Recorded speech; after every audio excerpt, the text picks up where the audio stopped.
Press the bell icon on the YouTube app and never miss another update. जय हिंद दोस्तों इंसान के अंदर एक बहुत बड़ी प्रॉब्लम होती है। आप इसको बीमारी भी बोल सकते हैं, जिस बीमारी का नाम है आलस। अब आलस जिस भी इंसान को पकड़ लेती है वो सिर्फ बर्बाद होता है, कुछ नहीं कर पाता है। सिर्फ बर्बादी के अलावा वो कुछ नहीं कर पाता। दिन भर सपने देखता है कि और सोचता है कि मेरे साथ चमत्कार हो जाए, मेरे साथ चमत्कार हो जाए, बिना मुझे कुछ किए हुए ही मेरा ड्रीम पूरा हो जाए। मैं जो कार्य करना चाहता हूँ उसके लिए मुझे कुछ नहीं करना पड़े, वो ऑटोमेटिक पूरा हो जाए। कोई मेरे साथ इतना बड़ा चमत्कार हो जाए। अगर आप भी इनमें से एक हुए तो इस वीडियो को पूरा देखिए और अपने दोस्तों में भी शेयर कीजिए। क्या पता आपका या तो फिर आपका दोस्त का जीवन इस वीडियो को देखकर चेंज हो जाए। दोस्तों तो सबसे पहले आपको ये सोचना चाहिए कि आखिर आपके अंदर ये आलस आई क्या से, क्यों आई है और कैसे है आपके अंदर और कैसे आप निकाल सकते हैं। तो दोस्तों आप बताओ, अगर आपके फैमिली मेंबर, आपके दोस्त वही है जो सेम वही आदमी है, आप बताइए वो मेहनत कर रहे हैं और वो अपने ड्रीम की तरफ बढ़ रहे हैं और जब आगे बढ़ जाएंगे तब आपको कितना बुरा लगेगा उस समय। अगर चमत्कार बनी है तो सिर्फ आपके लिए तो बनी नहीं है, अगर बनी होती तो सबके लिए बनी होती।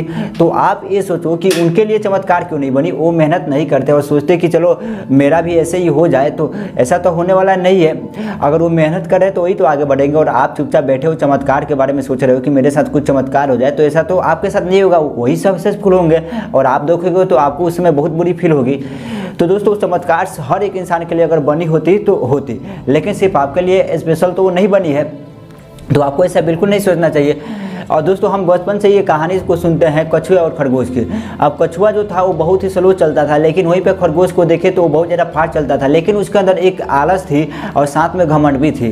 तो एक दिन उन दोनों में रेस लग चुकी थी और जो कछुआ था वो आपको पता ही कि बहुत स्लो चलता था, लेकिन खरगोश के अंदर घमंड और आलस दोनों थी और वो बहुत ही तेज़ भी चलता था। लेकिन उसको ऐसा लगा कि अगर कछुआ जो है वो पास में पहुंच जाए, मतलब कि वो जीतने वाला भी हो, तभी मैं दौड़ूंगा तो उसको पकड़ लूँगा, मतलब उससे आगे निकल जाऊंगा।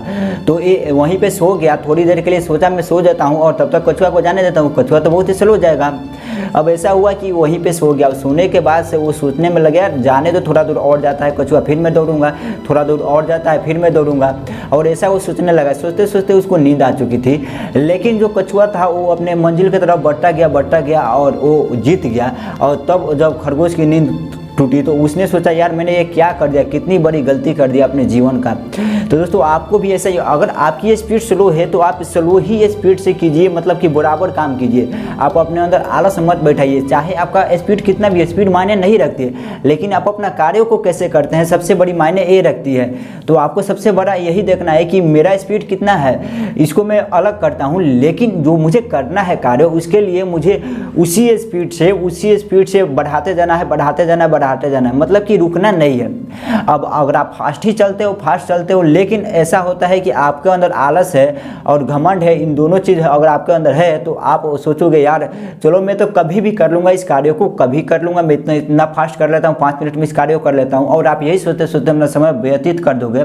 लेकिन जो स्लो ही चलते हैं और वो अपने कार्य की तरफ बढ़ते जाते हैं एक ही गति से, तो वही तो आगे निकल पाएंगे। और आपके साथ तो ऐसा होगा नहीं कि आपके अगर बैठे बैठे ही आपका जो सपना है वो पूरा हो जाए और कोई चमत्कार तो होने वाली है नहीं, इसको तो आप भूल ही जाइए। ऐसा तो बिल्कुल नहीं होगा कि आपके लिए स्पेशल कोई चमत्कार बना नहीं है कि आपके साथ कोई चमत्कार हो जाए और आपका जीवन चेंज हो जाए। अगर आपको कुछ करना है तो उसके लिए तो मेहनत करना ही पड़ेगा। बिना मेहनत किए हुए आपको तो कुछ मिलने वाला है ही नहीं। चाहे वो किसी भी बड़े आदमी को देख ले, आप भी देख सकते हो, आपके आस पड़ोस में कोई भी अगर मेहनत किया होगा तो अभी तो वो आगे बढ़ा है। आप किसी बड़े इंसान को देख लो, अगर वो सोचे होते कि मेरे साथ चमत्कार हो जाए, उनके अंदर अगर आलस होती तो वो तो आगे नहीं बढ़े होते, सिर्फ आप ही के जैसे बैठे होते हैं। और बाद में वही लोग बहुत पछताते हैं जिनके अंदर आलस होती है। बाद में सोचते हैं यार मैंने क्या कर दिया, अपने जीवन की कितनी बड़ी भूल कर दी।